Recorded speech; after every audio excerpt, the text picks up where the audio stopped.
Hello everyone. तो last class तक हमने linear of linear equation in two variables में हमने पढ़ाई की क्या कर रहे थे। और अभी तक हमने दो इक्वेशंस पे बात की थी कि दो इक्वेशंस पे कैसे हमारा ग्राफ बनेगा, या फिर दो इक्वेशंस पे हमारा कैसे ग्राफ बनने वाला है, या फिर उन दोनों इक्वेशन को बॉक्स में कैसे, जैसे किस तरीके से कैलकुलेट करेंगे उन दोनों इक्वेशंस को, या फिर उसे कैसे ग्राफ पे रिप्रेजेंट करेंगे। एक रफ आइडिया हमने यहाँ बोर्ड पे दिया था। तो आज की क्लास में भी उन्हीं इक्वेशंस पे आगे बढ़ने वाले हैं हम लोग, पर केवल दो इक्वेशंस पे नहीं।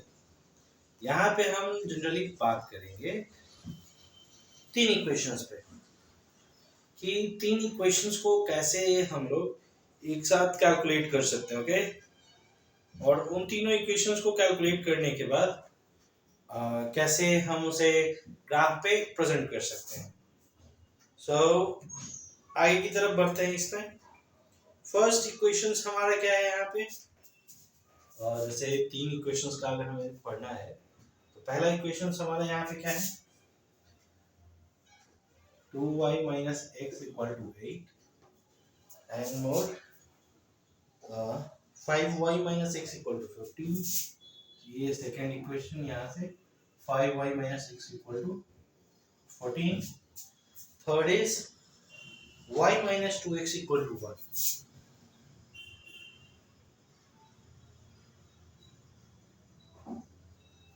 okay. हमारे पास यहाँ पर तीन इक्वेशंस हैं।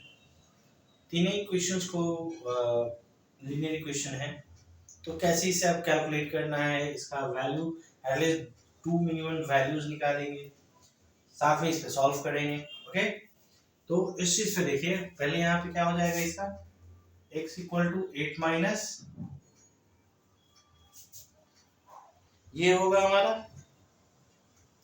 या फिर इसमें और क्या हो सकता है, सॉरी 8 माइनस 2y नहीं, 2y माइनस 8 ये होगा। इसके अलावा और क्या हो सकता है इसमें, x equal to 5y minus 14, और यहाँ पे क्या होगा, x equal to y minus 1/। यही इक्वेशन होगा तीनों में हमारे पास। या फिर अगर देखें, अगर इस तरीके से ये फ्रैक्शन में है तो फ्रैक्शन में रखने पे हो सकता है डेसिमल में हमारा वैल्यू आ जाए। तो इसे सिंपली हम क्या कर सकते हैं, y equal to 1 plus 2x, सबसे सिंपल। अब इसमें हमें बॉक्स भी बनाना है, तो चलिए हम इसका अब बॉक्स जनरेट करते हैं। ये इस तरफ साइड में हम तीन बॉक्स ये तीनों इक्वेशन के लिए सॉल्व करके पुट कर लेंगे। फॉर फर्स्ट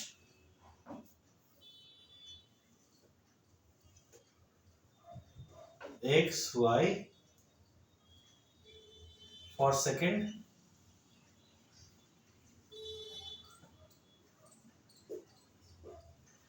दोनों इक्वेशंस के लिए, and this is the third one.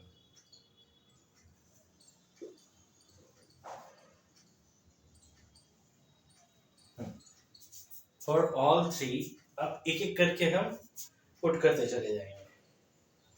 First thing, जैसे अगर हम सॉल्व करें, सॉल्व करने के लिए लास्ट क्लास में हमने बताया भी था किस तरीके से इस पे सॉल्व करेंगे। तो देखिए, ये तो बस यहाँ पे बोर्ड पे एक रफ ग्राफ क्रिएट करना है, इसलिए हमने साइड में लिख दिया। पर आप जब भी इसका बनाइए, तीनों इक्वेशन को सेपरेटली पहले इस फॉर्म में लाइए, ठीक है। उसमें वैल्यू पुट करिए, वैल्यू पुट करने के बाद जो भी आपका इक्वेशन आ रहा है, x और y का वैल्यू जो भी आप एक यहाँ पे जैसे y का वैल्यू पुट करने पे जो भी आपका आ रहा है, x में जो भी आएगा वो उसे हम वहां रख लेंगे। फिर यहाँ पे भी सेम कार्य करेंगे, यहाँ पे भी सेम कार्य करेंगे। तो एक एक करके तीनों का पहले ऐसे बॉक्स बनाएंगे, मतलब पहले इस इक्वेशन के लिए यहाँ पे सॉल्व करेंगे और फिर फिल करेंगे। सेकंड के लिए आप फिल करेंगे, थर्ड के लिए। कॉपी में हो सकता है कि इस तरीके से इतना स्पेस ना हो, तो पहले ये इक्वेशन को लेंगे सेंटर में, सॉल्व करेंगे, ये बॉक्स बनाएंगे, फिर ये इक्वेशन, फिर ये इक्वेशन, तीनों को एक एक बार सॉल्व करते जाएंगे। ठीक है, यहाँ पे जैसे कर लेते हैं putting y equal to 2 we get, यहाँ से x equal to 2 into 2 minus 8। Okay, यहाँ से x इक्वल टू क्या निकलेगा, -4। आओ वापस पुटिंग यहाँ पे वापस, नहीं सॉरी, इस इक्वेशन के लिए एटलीस्ट दो वैल्यू चाहिए ना y का, तो y इक्वल टू क्या हम पुट करेंगे इसके बाद, चलिए 3 रख लेते हैं, we get x equal to 2 into 3 minus 8,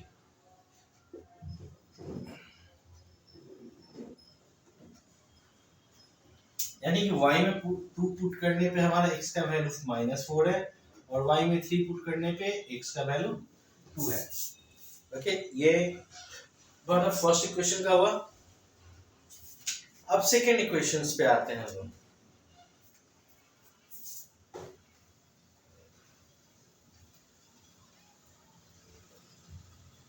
अब हम यहां से इस इक्वेशन को सॉल्व करेंगे, putting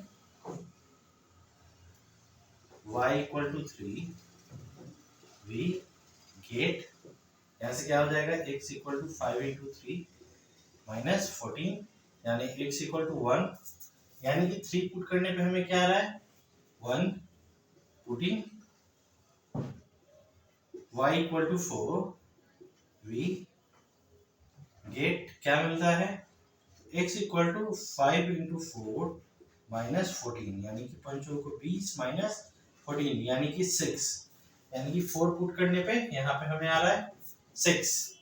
and what is the third value, what will be for the third equation, यानी कि यहाँ पे थर्ड इक्वेशन पे आएंगे तो हमें क्या मिलने वाला है, तो जैसे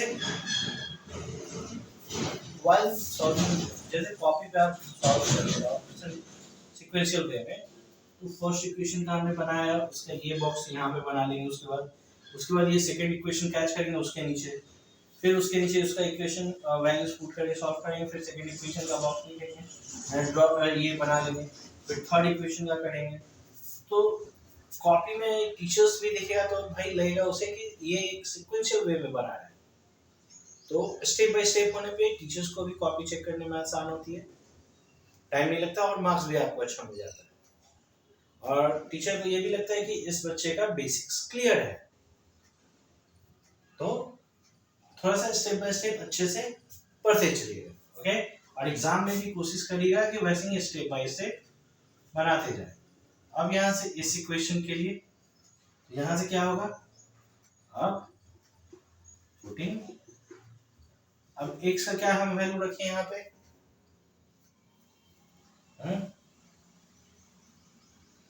चलिए -1 पे रख लेते हैं वी गेट।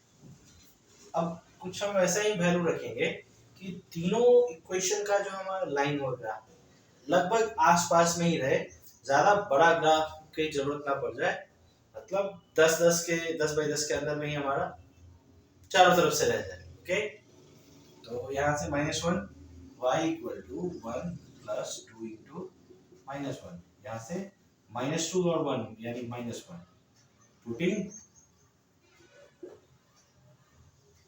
अब चलिए यहाँ से हम क्या कर ले, x की जगह पे 0 रख सकते हैं,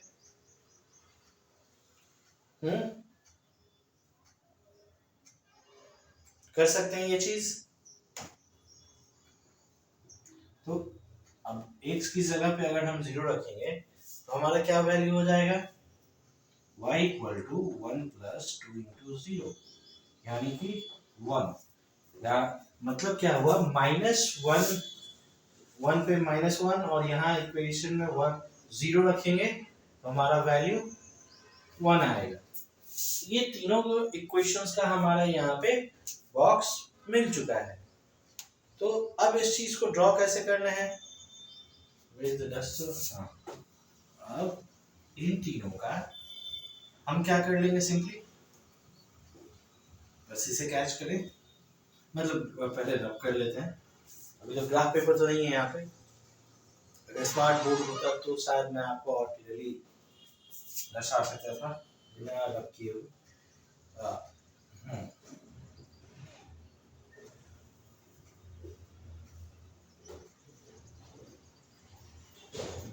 ओ यहाँ से y o y not y dash x dash o x। अब x में मेरा हाईएस्ट वैल्यू क्या है, 6।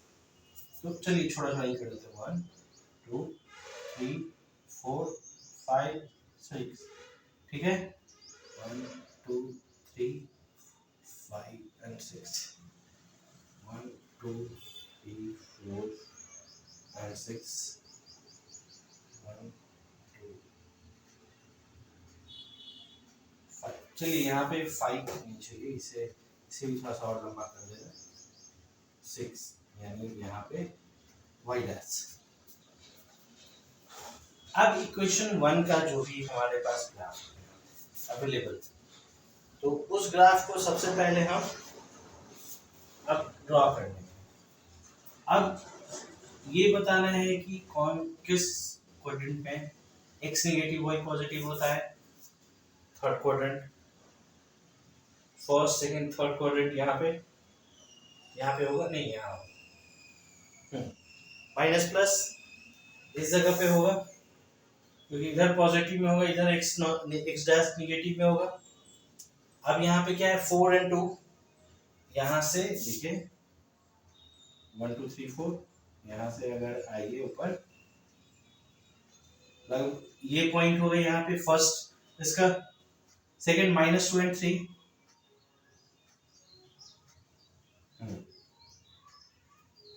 -2 x पे यहाँ पे है, और यहाँ से 3 पे जाना है। तो एक रफ स्केच अगर हम ऐसे डॉट कर ले तो यहाँ पे आ रहा है, ठीक है। तो इसे थोड़ा लंबा लाइन खींच लेंगे, ज्यादा लंबा नहीं, एक बस ऐसे,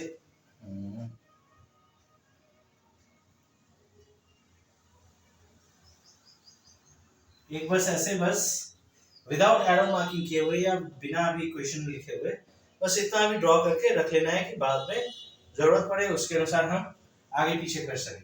लेकिन बस यहाँ पे ए करके -4 and 2, और यहाँ पे बी करके -2 and 3, ये डिनोट कर देना है, ठीक है। ये पता रहे कि किस पॉइंट के लिए हमने किया है। इसके बाद इक्वेशन यहाँ पर देखिए क्या है, 1 and 3, x for 1 and y for 3,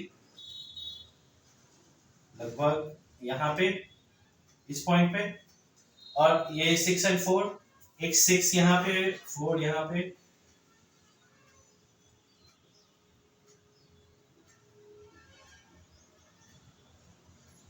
इस जगह पे, ठीक है। अब इसके बाद ये यहाँ से थोड़ा सा ऐसे, थोड़ा सा लाइन ऐसे आएगा हल्का सा, ये आकर इधर कट हो रहा है और ये इस तरफ बढ़ रहा है, ऐसा लाइन स्ट्रेट नहीं है बस, पर एक ऑलमोस्ट ये रहेगा। अब यहाँ पे x एंड y में -1 इस पॉइंट पे ऑलमोस्ट आना है। So what is the second value? 0 and 1, x for 0 and y for 1, it will be here, यहाँ पे होगा नहीं, x for 0, ठीक है, y for 1 इस जगह पे, यही रहने वाला है।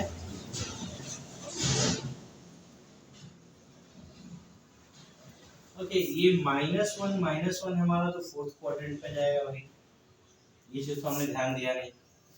ये फोर्थ, इस पर थर्ड क्वाड्रेंट में आएगा, हमने इसे कर दिया है फर्स्ट सेकंड क्वाड्रेंट में, ये यहाँ आना है ऑलमोस्ट, ठीक है। 0 and 1 हमारा कहाँ रहेगा, इस पॉइंट पे रहेगा। वही हम सोच रहे हैं यहाँ पे दोनों नेगेटिव कैसे पहुंच गया हमारा, तो इसे हल्का सा और ऐसे ड्रॉ कर लेते हैं, क्योंकि यहां से जो पॉइंट है ये लगभग ऐसे आके कट होने वाली है, ठीक है। और यहाँ पे ये पॉइंट पे सी एंड डी था, सी पे यहाँ से क्या हो रहा था 1 3, ये इस जगह पे क्या था डी फॉर 6 एंड 4, यहाँ पे क्या है हमारा ई पॉइंट नंबर -1, यहाँ पे क्या है एफ, हम एफ से डिनोट कर दे रहे हैं हम, क्या है 0 एंड 1, ठीक है। ये हमारा हो गया। इसके अलावा अब जो इक्वेशन हमें डिनोट करना है, तो ये हमारा जो स्ट्रेट लाइन था वो किस इक्वेशन के लिए था, अगर आपको याद हो तो 2y minus x equal to 8 के लिए था। ये हमारा जो लाइन आया थर्ड इक्वेशन, ये किसके लिए था y minus 2x equal to 1, और ये जो लाइन गया इस तरीके से 6 4 पे, वो हमारा क्या था 5y minus x equal to 14 line के 14 इक्वेशन के लिए था। ओके, जब आप इतना ड्रॉ कर लें तो एक चीज हमेशा ध्यान देनी है कि आपका लाइन जहां पे भी एक दूसरे को इंटरसेक्ट कर रहा है उस पॉइंट का जरूर लिखना है। तो यानी कि यहाँ पे लिख रहा है ऑलमोस्ट ये क्या है 6 से ऊपर है। अब यहाँ पे एक हम रफ में 7 ले लें, और ये हमारा यहाँ से ऐसे डिनोट ऐसे करते चले जाए, तो ये किस पे आ रहा है 3 पे, तो यहाँ से ई एफ जी करके 3-7, यहाँ का तो पता है, यहाँ पे जो इंटरसेक्ट हो रहा है C13 के लिए, यहाँ पे इंटरसेक्ट हो रहा है, तो ये किस पॉइंट के लिए 1 2 3 4 5 के लिए x पे, मतलब -5 EFG H, एंड y के लिए किस पे है 1 के स्टेट में है। यानी कि अब इस तरीके से ये आपका ग्राफ कंप्लीट हो। एक रफ स्केच हमने बनाया है, हो सकता है ग्राफ पेपर पे by using pencil and scale आपका थोड़ा सा अच्छा बन जाए, पर एक ये समझाने के लिए यहाँ पे कि किस तरीके से ये ग्राफ को आप प्रिपेयर कर सकते हैं। ओके, इसके अलावा भी कुछ और क्वेश्चन है जहाँ पे आपको और अच्छे से सॉल्व करने के लिए एग्जांपल्स मिल सकता है, जिससे कि वो आपका और भी डाउट्स को जो है क्लियर कर दे। ओके,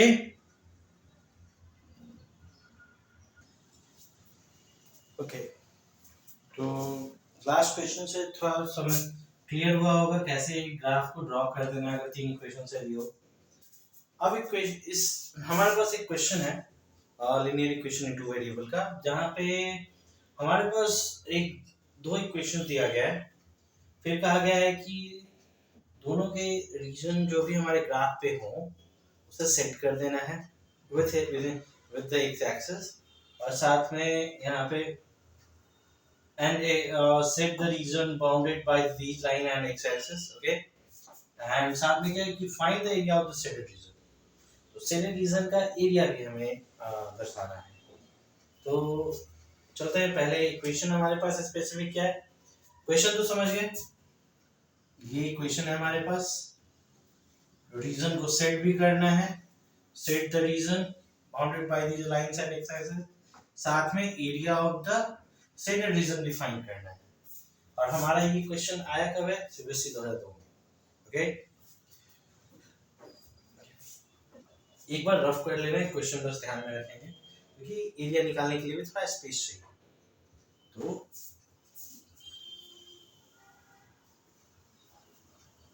क्या क्या इक्वेशन था हमारा यहाँ पे 2x प्लस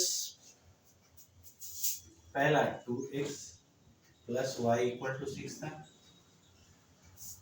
ये क्या हमारा इक्वेशन फॉर्म हो सकता है y equal to 6 minus 2x, ठीक है। अब दूसरा इक्वेशन क्या था हमारा 2x minus y plus 2, 2x minus y plus 2 equal to 0। ये क्या हो सकता है y इक्वल टू, हमारे ये इक्वेशन में क्या आ सकता है y equal to 2x plus 2, y equal to 2x plus 2। अब यहाँ से इन क्वेश्चंस में हम देखें, इक्वेशंस में तो सॉल्व करेंगे आप जैसे सॉल्व करते हैं, या फिर इस तरीके से व्हेन x इक्वल टू, यहाँ पे मान लीजिए कि हम x इक्वल टू क्या रखने वाले हैं, जैसे x इक्वल टू 0 रखे, देन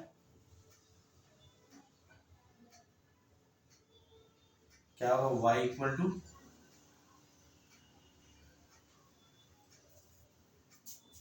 6 यहाँ आने वाला है हमारा। फिर व्हेन x इक्वल टू, अगर आप यहाँ पे 2 रखो,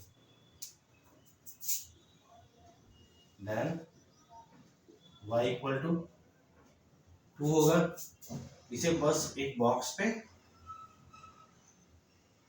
अच्छे से रिप्रेजेंट कर देते हैं, ठीक है। x y यहाँ पे 0 तो y में 6, इसमें 2 तो यहाँ भी 2 है। चलिए ये तो ग्राफ के लिए बन गया। अब इसमें आते हैं, when x इक्वल टू, ये भी हम तैयार करेंगे। जब इसमें x इक्वल टू 0 रखते हैं, ठीक, हमारा y में क्या वैल्यू आएगा, y equal to 2, when x equal to -1, चलिए -1 भी रख लेते हैं इसमें, तो ये हमारा देन y इक्वल टू, अब देखिए सेल डिवीजन करना है, सेल डिवीजन करना है जो अलोंग विथ x एक्सिस, तो x एक्सिस के ही एरिया में ज्यादा रहे तो बेहतर है, ठीक है। इसलिए हमने थोड़ा सा उसी हिसाब से किया है। यहाँ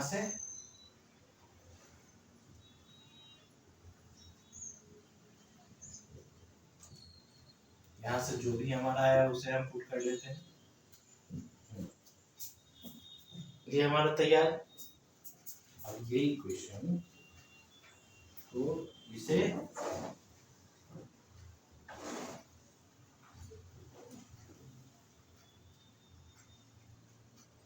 o y dash x dash o x, अब y पे 6 भी है, तो 1 2 3 4 5 6, छोटा कर लेते हैं, 1 2 3 4 5 6, 1 2 3 4 5 6, 1 2 3 4 5 6, ठीक है। अब यहाँ से देखिए तो क्या है, x पे 0 तो y पे 6, ये होगा फर्स्ट पॉइंट। थोड़ा सा ब्लैक मार्कर से कर लेते हैं, डिनोट करने में थोड़ी सी आसानी होगी। यहाँ पे अब x पे 2 y पे 2 ऑलमोस्ट यहाँ पे आ जाएगी। ये लाइन यहाँ से थोड़ी सी ऐसे होके निकल जाएगी, ठीक है। ये इधर से डैश और ये यहाँ से, फिर ये x पे 0 y पे 2 इस जगह पे होगा, x पे -1 यहाँ पे, और y पे 0 -1 यहाँ है तो इस जगह पे होगा, तो यहाँ से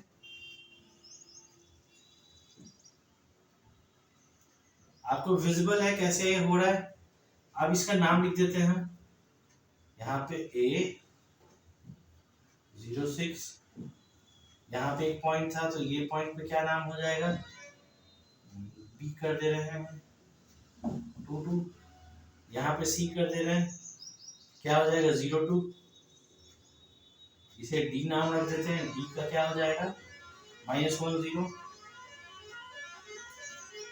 अब देखिए ये यहाँ पे इंटरसेक्ट किया है तो इस जगह का भी तो नाम लेना होगा, θ, और ये इस जगह पे हो रहा है, यहाँ ऑलमोस्ट कहाँ पे 1 2 3 4 के सामने हो रहा है, तो यहाँ से P, और यहाँ से x पे x एक्सिस पे थीटा 1 के सामने है, ऑलमोस्ट 1 के सामने, तो 1:4, ठीक है। अब क्वेश्चन में आपको याद होगा कि उस रीजन को सेट करना है along with x एक्सिस, यानी कि स्केल से इसे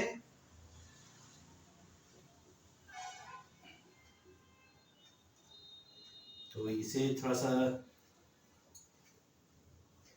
ये सेट हो गया। और इसके साथ में क्या था, एरिया भी फाइंड करना है, यानी कि अब एरिया फाइंड करने के लिए ये एक ट्रायंगल के शेप में है, तो स्पेशली ट्रायंगल के फॉर्म में हमें क्या मेनली एरिया चाहिए होता है, फॉर्मूला चाहिए होता है, area equal to half base into height होता है।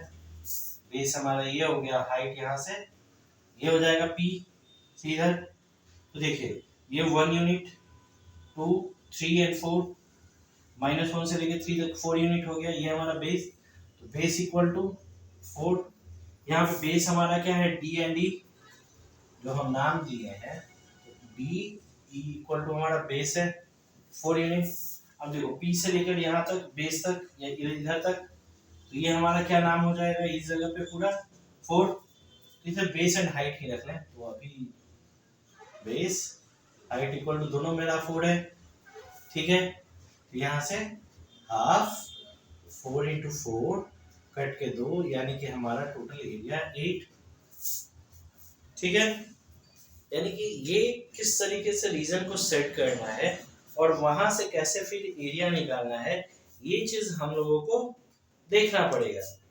और यहाँ पे कोई वैसा यूनिट नहीं है, पर जनरली हम एरिया में स्क्वायर यूनिट लिखते हैं फॉर्मूला में, जो भी यूनिट हो। तो यहाँ से अगर ये इस तरीके से है स्क्वायर यूनिट, तो यहाँ पे भी अब यहाँ पे मीटर सेंटीमीटर, जिस फॉर्म में आप ग्राफ को कर रहे हो, इंचेस में कर रहे हो, वो आप वहाँ पे उस हिसाब से फिर लिख सकते हो, ओके। तो ये भी एक सेडेड रीजन का भी एक क्वेश्चन था linear equation in two variables में, तो वो भी थोड़ा सा एक रफ आइडिया हुआ, उससे रफ आइडिया हुआ कैसे उसे सॉल्व करना है, उसमें ग्राफ को कैसे रिप्रेजेंट करना है। ग्राफ अगर रिप्रेजेंट कर लिए, तो अगर एरिया निकालने के लिए दिया है तो फिर एरिया कैसे आप निकाल सकते हैं, ठीक है। उसी तरीके से आपको क्वेश्चन में कुछ और भी दिया जा सकता है, ठीक है। तो ये क्वेश्चन तब तक आप थोड़े से गौर से देखिए कैसे उस इक्वेशन को सॉल्व किया और उससे यहाँ पे एरिया निकला है, ठीक है।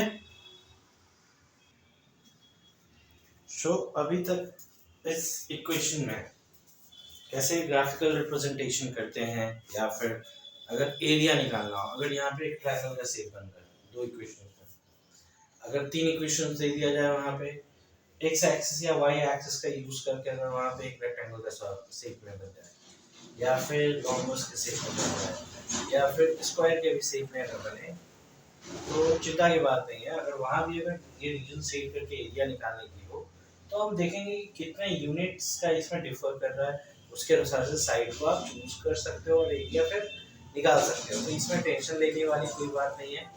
अगर इस चीज में अगर आपको एक्स्ट्रा में अगर कुछ क्वेश्चन पूछना हो, तो आप डायरेक्टली आप कमेंट के थ्रू हमसे पूछ सकते हैं। और इसमें और भी है कि जैसे कैसे रीजन को सेट करिए, कैसे यहाँ से साइड को चूज करें कि उसमें कितने यूनिट्स हैं, 5 यूनिट 6 यूनिट्स या 10 15 यूनिट्स। तो आप बेझिझक क्वेश्चन पूछिए, हमें यहाँ पे बताने के लिए हैं। तब तक रेगुलर नोटिफिकेशन के लिए फेसबुक पेज को फॉलो कर ले, और अगर यूट्यूब पे देख रहे हैं तो सब्सक्राइब कर ले। So thank you.